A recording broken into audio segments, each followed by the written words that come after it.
caso tem tantas reviravoltas que eu não quero nem dar um spoiler pra vocês não adivinharem o que realmente aconteceu. Então, bem-vindos a mais um vídeo no canal. Se você gosta de conteúdo assustador, bizarro e misterioso, você tá no lugar certo. Toda semana tem pelo menos 3 vídeos longos, todo dia tem vídeo curto, então tem muito conteúdo pra vocês. Se você gosta desse tipo de conteúdo, não esquece de deixar seu like, se inscrever no canal, comentar outros temas que vocês querem ver aqui. As fontes e os créditos estão sempre na descrição do vídeo. E eu não sei vocês, mas eu tenho uma gata que eu chamo pra vir gravar comigo e ela vem, tá? Vocês não estão vendo a área, mas ela tá aqui do meu lado, eu vou mostrar.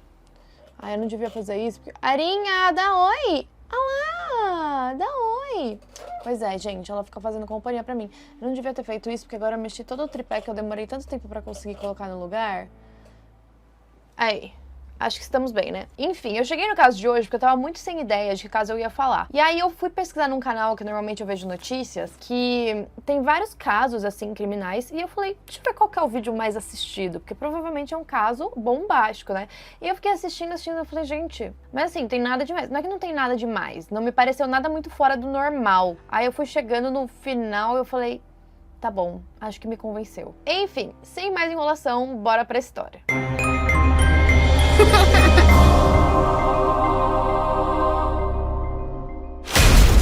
A família Pan era um exemplo de uma família imigrante de sucesso. O casal, Han e Bic, moravam no Vietnã, de onde eles são, obviamente. Eles não tinham uma vida muito fácil por lá. Os dois trabalhavam em uma fábrica de carros. Eles trabalhavam na montagem, então era um trabalho muito braçal, muito cansativo, que eles não gostavam. Então, por sorte, eles conseguiram fugir daquele país e foram morar no Canadá. Até porque naquela época o Vietnã estava passando por diversos problemas, então a melhor opção que eles tinham era se mudar de país. E assim que eles se mudaram, a meta deles era garantir que os filhos dos dois tivessem o melhor futuro possível. E os filhos eram quase que perfeitos. Assim que eles se mudaram para o Canadá, eles conseguiram uma casa muito boa e eles tinham uma qualidade de vida ótima também. Por exemplo, eles tinham 2 carros de luxo na garagem. Então é claro que com a classe social da família subindo, eles também esperavam que os filhos só prosperassem dali para frente e não tivessem que passar pelas mesmas dificuldades que os dois passaram no Vietnã. O Felix, o filho mais velho, já morava fora da casa dos pais. Ele estava estudando engenharia mecânica em uma universidade de elite. O objetivo do Han é que o filho se tornasse um designer de carros e não que tivesse que trabalhar na montagem deles como ele fazia. A filha, a Jennifer, que era mais nova, ainda morava com a família. E ela também era promissora em várias das áreas que ela começava a estudar. Primeiro, ela começou a fazer aula de patinação no gelo e ela se tornou muito boa. Ela estava prestes a ir para as Olimpíadas de Inverno, só que infelizmente ela sofreu um machucado muito grave no joelho e aí ela precisou parar de treinar. Depois ela decidiu começar a fazer aulas de piano e ela era muito boa,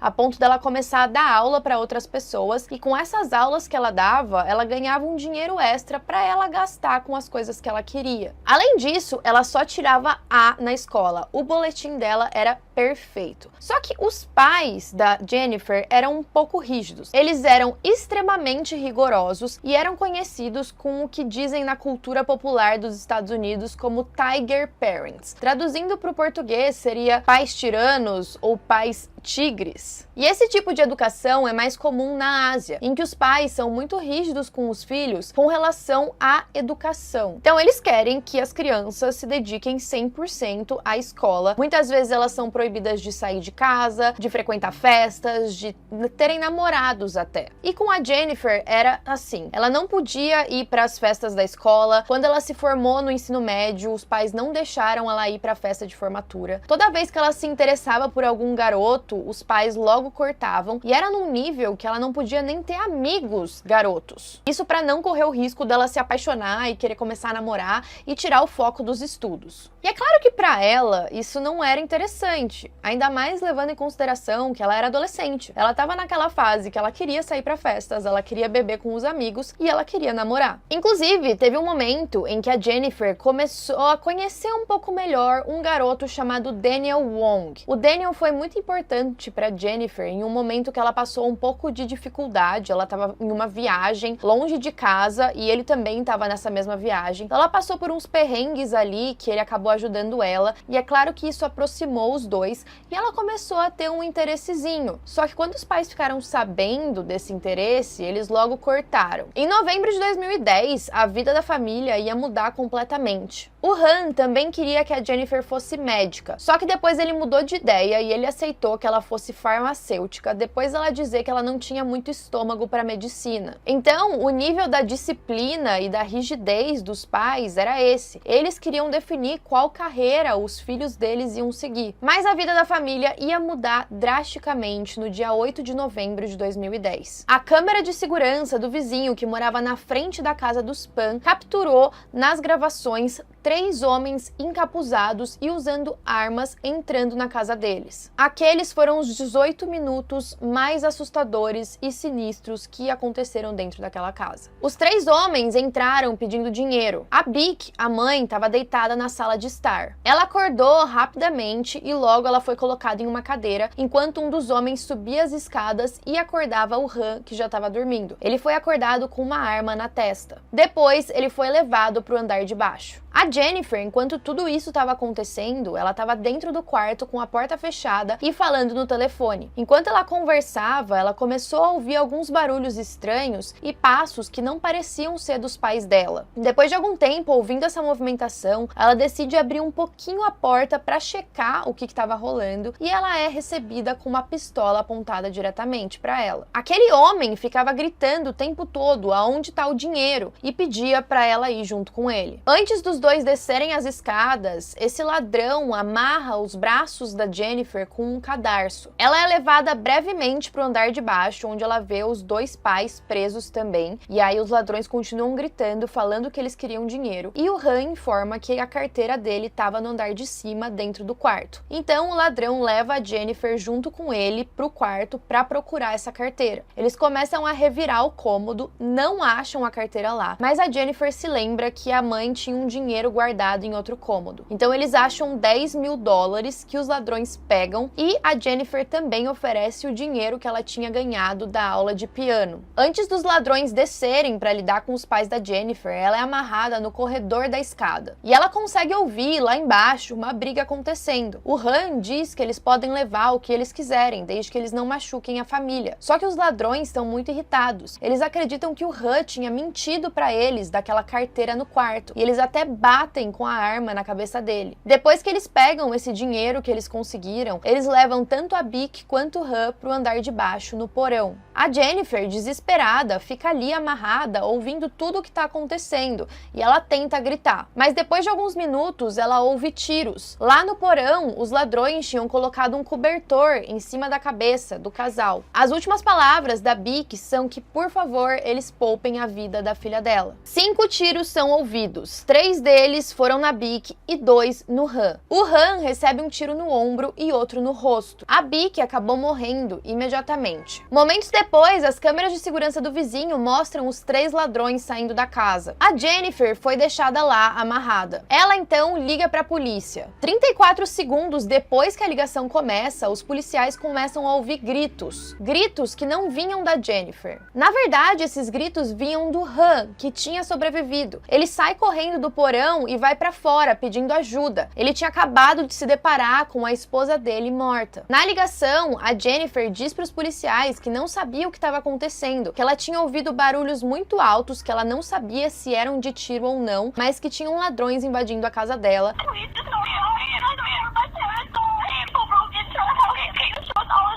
E quando ela ouve o grito do pai, ela começa a falar em vietnamês. Vietnamês que fala? Acho que é. Começa a falar com ele, avisando que ela tinha pedido ajuda. Quando os policiais chegam na cena, eles encontram a Beck, infelizmente, morta, e a Jennifer continua ali amarrada. O Han, é claro, que precisava de atendimento médico, porque ele tinha levado 2 tiros. Então ele é levado para o hospital, e lá no hospital colocado em coma induzido devido aos ferimentos. A Jennifer vai com os policiais até o hospital, e ela ficou cerca de 3 horas ao lado da cama do pai, antes de ser levada para a delegacia Maria como testemunha para contar o que tinha acontecido. E aí ela explica que ela estava sentada no quarto dela quando começou a ouvir alguns barulhos estranhos e 3 homens entraram na casa procurando dinheiro. Tinha sido um caso normal de uma invasão domiciliar. Mas algumas coisas eram estranhas. Por exemplo, apesar daqueles ladrões terem levado um pouco de dinheiro, os policiais conseguiram encontrar cartões de crédito, a carteira pela casa, até outros dinheiros ali, equipamentos eletrônicos, como a TV. Os 2 carros de luxo na garagem também continuavam lá. Então aquela situação era muito estranha, porque aqueles ladrões não perceberam que tinha mais dinheiro ali e se fosse um caso em que eles mataram 2 pessoas, eles deixariam uma pessoa viva para contar a história? Além disso, outra coisa não fazia muito sentido. Como que a Jennifer tinha ligado para a polícia se ela estava amarrada no corrimão e o celular dela ainda era aqueles antigos, sabe, que você tinha que abrir assim? Então aquela história estava um pouco estranha. Só que como a Jennifer parecia muito abalada e ela tinha acabado de perder um dos pais, os investigadores deixaram aquilo para lá e imaginaram que era mais um caso comum. Por precaução, eles decidiram colocar um policial seguindo os passos dela para ver como ela ia se comportar nos próximos dias, como que estava aquela situação agora que ela ia ficar sozinha naquela casa. E esse policial seguiu ela até no funeral da mãe. No funeral, de acordo com esse policial, ela não demonstrou muitas emoções. Ela não chegou a chorar, e aqui a gente sempre fala que não dá pra medir o luto das pessoas, mas era um pouco estranho. Os policiais então decidiram chamar a Jennifer mais uma vez na delegacia, por precaução e pra ela explicar como ela tinha feito a ligação, já que ela estava amarrada. E a gente consegue ver durante o vídeo do interrogatório que quando ela começa a explicar que tinha feito a ligação pra polícia, ela começa a se embolar um pouco. A teoria é que na hora que ela estava falando aquilo em voz alta, ela já percebeu que seria muito suspeito ela conseguir tirar o celular do bolso, assim, livremente. E aí o investigador pede pra ela colocar o celular no bolso de trás da calça, como ela disse que tava, colocar as mãos assim atrás, supondo como se ela tivesse amarrada, e mostrar como ela fez a ligação. Exactly how you remember they were. Okay? Now, are you restrained from movement? How far can you move your hands from the banister? They tied my upper arm Yes? around the banister, Yes?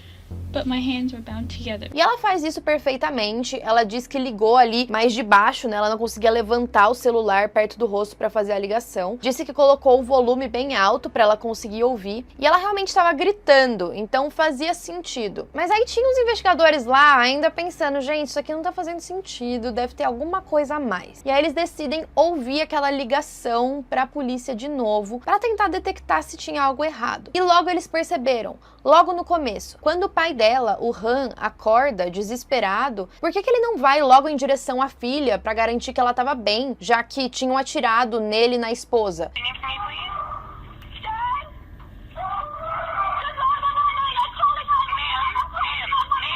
Ele sai da casa e começa a pedir ajuda para os outros. Parece que ele não se importa com a filha. Então, com certeza tinha alguma coisa ali. Mas a única pessoa que poderia contar outra versão estava em coma. Só que logo isso ia mudar. O Han foi tirado do coma induzido e ele começou a falar. Ele disse que ele se lembrava exatamente do que tinha acontecido naquele dia. E ele falou algo completamente diferente do que a Jennifer tinha falado. O que a gente descobriu depois que o Han acordou é que a Jennifer tinha o costume de mentir desde criança. Assim que ela descobriu que ela não ia poder mais patinar no gelo, ela falou, bom, agora eu vou precisar ter uma carreira normal, longe dos esportes. Então vou fazer as aulas de piano, e os pais dela estavam cobrando muito que ela tivesse um desempenho excelente na escola. Só que ela era uma aluna normal, ela normalmente tirava C, umas notas assim, ela não tirava só A. Só que como os pais dela eram muito rígidos e cobravam muito da educação, ela começou a forjar os boletins escolares. Ela usava uma fotocopiadora e colocava as notas A como se ela realmente tivesse tirado, mas não era verdade. Assim que ela conheceu o Daniel e se apaixonou por ele, os dois começaram a namorar escondido. Ela também saiu do ensino médio. Ela nunca foi para a universidade, mas ela fez os pais acreditarem que sim, que ela tinha ido. Ela forjava até conversas com os professores, ela forjava boletins da universidade, ela contava para eles histórias dos colegas de sala, dos próprios professores, mas aquilo nunca existiu. Como a universidade que ela frequentava ficava em outra cidade, todas as vezes ela dizia que ela estava indo para a universidade, mas a verdade é que ela ia morar com o namorado. E os pais não desconfiavam, afinal eles não tinham por que desconfiar. A filha sempre teve um desempenho tão bom. Ela chegou até a comprar os livros que ela precisava para o curso de farmácia, ela forjava até mesmo as provas. Quando chegou a hora da graduação, ela comprou um diploma. E o Daniel, o namorado, é claro que ele sabia desse esquema todo. Só que ele estava começando a ficar um pouco cansado dela. Sabe, essa história de, ai meu Deus, namora, não namora, pode se ver, não pode, tem que mentir pros pais. E o Daniel também não era uma pessoa tão boa, ele era traficante de drogas meio período. E aí quando ele foi se cansando da Jennifer, ele chegou até a terminar com ela. E a Jennifer ficou muito abalada, afinal ele era a paixão da adolescência dela. E ele pareceu ter seguido em frente bem rápido, ele começou a namorar uma outra garota chamada Christine. E isso fez a Jennifer endoidar um pouco. Ela começou a inventar várias histórias, ela fingiu que 3 homens tinham invadido a casa dela pra abusarem dela, pra fazer com que o Daniel ficasse com dó ou que fosse tentar ajudá-la. E teve uma vez também que ela mandou uma carta pra si mesma no correio com uma bala, e aí ela disse pro Daniel que aquela carta tinha sido enviada pela nova namorada dele, que estava ameaçando a Jennifer por ciúmes. Enquanto os dois estavam separados, a Jennifer se encontrou com um antigo colega de infância chamado Andrew, que contou pra ela que ele tinha tentado matar o pai. Na verdade, ele tinha contratado uma pessoa pra fazer isso pra ele, só que acabou não dando certo. Mas a Jennifer começou a ter ideias. Ela até combinou com o Andrew que ele deveria matar os pais dela por ela e pagou cerca de $1.500 para que ele fizesse isso. Os dois se encontraram em um estacionamento e o Andrew foi levado a depor na delegacia também,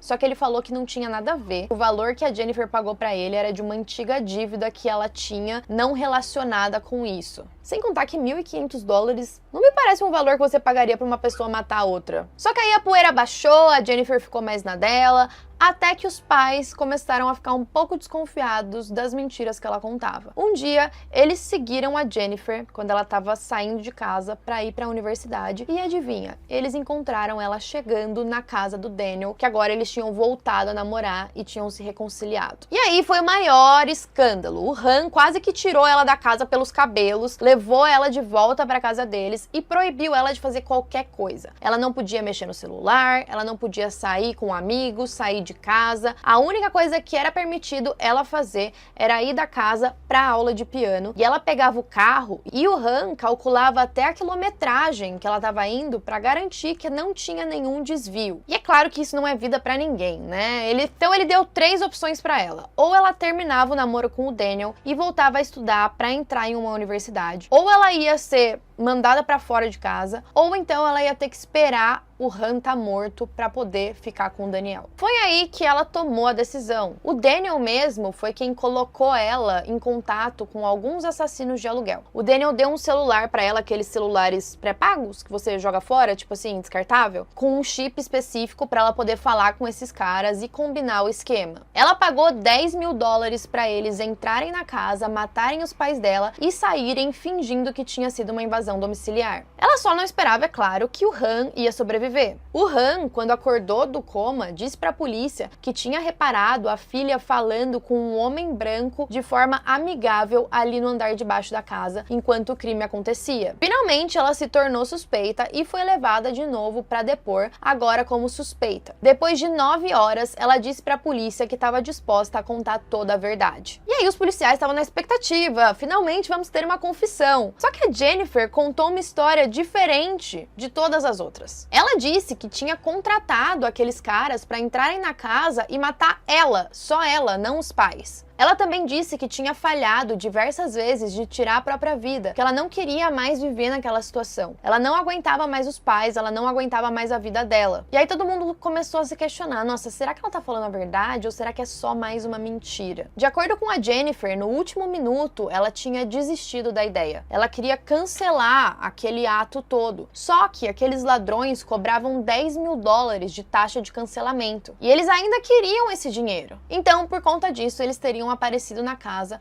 e matado os pais dela como forma de punição. E aí os policiais ficaram meio tipo...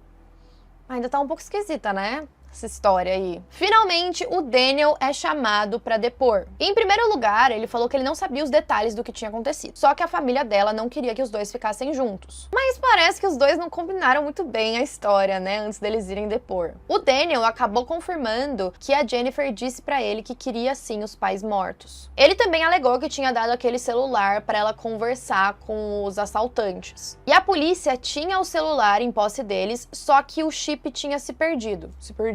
Além disso, os policiais, né, então falaram pra Jennifer, bom, se rolou mesmo isso, né, essa história, você pode mostrar as mensagens pra gente confirmar. E aí ela falou, então, as mensagens desapareceram, não sei como. Só que ali, em posse do celular, mesmo sem o chip, os policiais conseguiram acessar centenas de mensagens entre a Jennifer e os 3 ladrões. A mensagem mais comprometedora que tinha ali era uma que dizia VIP Access, ou seja, acesso VIP. Quando eles foram bater o horário em que essa mensagem foi enviada e as imagens das câmeras de segurança, eles perceberam que foi logo depois em que dava pra ver o quarto da Jennifer com as luzes acendendo e apagando algumas vezes. Os policiais entenderam que aquele era um sinal que eles podiam entrar na casa porque ela já tinha destrancado as portas. E depois ela mandou aquela mensagem falando do acesso VIP porque eles teriam acesso VIP pra entrar na casa dela. Naquele momento, ela foi algemada e acusada por conspiração para matar os pais e, claro, pela morte deles. Tanto Daniel Wong quanto os 3 assaltantes /assassinos /ladrões também foram acusados. A Jennifer recebeu prisão perpétua e também uma ordem de não comunicação, o que quer dizer que ela não pode entrar em contato com nenhum familiar nunca mais. Antes dela ser finalmente presa, o pai dela disse o seguinte: eu espero que minha filha Jennifer pense no que aconteceu com a família dela e possa se tornar uma pessoa boa na prisão. Esse caso, na minha opinião, é muito complexo, porque eu imagino que a vida dela estava sendo um inferno com os pais super controladores, mas ao mesmo tempo é claro que a melhor opção não é você matar eles. Talvez, sei lá, se o pai ameaçou que ela fosse mandada pra fora de casa, talvez ela podia ir pra fora de casa mesmo, morar com um namorado, arrumar um emprego, tentar uma vida longe deles, né? Enfim, só fico pensando no irmão dela nessa história toda. Ele não tava nem perto, tava na universidade, cuidando da vida dele, e aí ele chega na cidade e tá, tipo, o maior caos da história. Imagina, sua irmã conspirando pro assassinato dos seus pais. Loucura demais. Enfim, comentem aí o que vocês acharam e até a próxima.